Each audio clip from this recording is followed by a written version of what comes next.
I do actually feel like I don't mean to sound rude, but a person with a generic sense of humor that doesn't quite get it today. Um, People in it's my opinion in the state people I live in, choose to pay for personalities and IQs or copies of them from others instead of growing and maturing like normal human beings. It's sort of like the puberty blockers and puberty skippers type idea that I'd mentioned before. Like, instead of having life experiences and dealing with feelings, can we just give those nerve connections or endings a change and then just be different? Not sociopathic, just feelingless, you know? And like pay for a personality. Anyway, that's not what I was talking about. I guess I'm gonna do some brainstorming, talking this out again, like I do sometimes, because there's no humor. I just can't grab onto it today. But basically, I was thinking about, and I've thought about it a lot. Communicating with others. I don't have children. I have siblings that have children, and that's good, and that's how I like that, because they do want them and they do love their kids. But anyway, so like Barbies, for instance, is what I was thinking about, and communicating with others and having a hard time or teaching that to children so they know how, so they don't have to do like what I think people do is injure people. So in my opinion, also, we live in a state where they're very sexist, they're chauvinist, they're bigots. There are a lot of hate clubs, like I mentioned before. And so it's like if they let someone live for some reason, even though they never stop illegally surveilling them or stalking them once they catch one, then they say, let's change them into something more likable. So it's basically brain damage.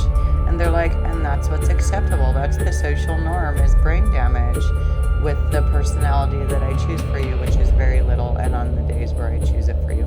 So that's the social average here in a state that's low income. They keep trying to convince people that everybody has to be a millionaire or rich or like own some company they'd never even worked for, and it's just lie upon lie upon lie.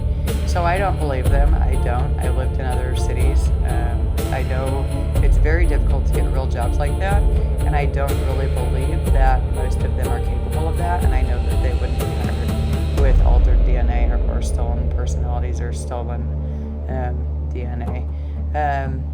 So anyway, that being said, I was thinking about children and communicating, and I'm not a fan of Barbies. It was my least favorite thing ever. I had like one neighborhood friend as a child growing up, and we were neighbors until we were out of high school. And she moved away, and I moved away in a different direction, as far as I know. And but it was like my two opportunities for actual friendship and bonding, communication wise, was like, one, the memory game, which she hated and I loved, and two, Barbies. And those were her choices. And her mom was like, I don't know that it's gonna work out, but you could come over if you want. And that was it. And that was the only neighbor. And now it's like there's people everywhere, and they're all rude and they're all nosy, and they all want to be there, especially when you say, I don't know, you don't ever come back. Or like, especially when you're like, I never intended for our acquaintance friendship of one summer to last 30 years, of stalking. I don't need to belong to you, and I on purpose never brought you home or got a ride from you after we partied, because I don't want you to know. And so there are other things I'll talk about later, but Barbies. So it's like, with a little kid, when you teach them how to communicate, they're like, what do you do? So, the idea is you just say what you always wanted to say, that you don't feel comfortable saying, as long as it's allowed in your family. So you're talking this out. And then the other idea about comedy is that as an adult, when you're thinking about writing comedies, in my mind, you could do the same thing. You don't have to have dolls, but you could. Sometimes a prop helps, I guess. And you say what really you want to say with the Barbie, pretending that it's the Barbie saying it. And your friend or coworker, in turn, says the same thing. Of course, as an adult, it doesn't have to be child appropriate. And then you write down these thoughts that you have, because you actually do want to say them all the time.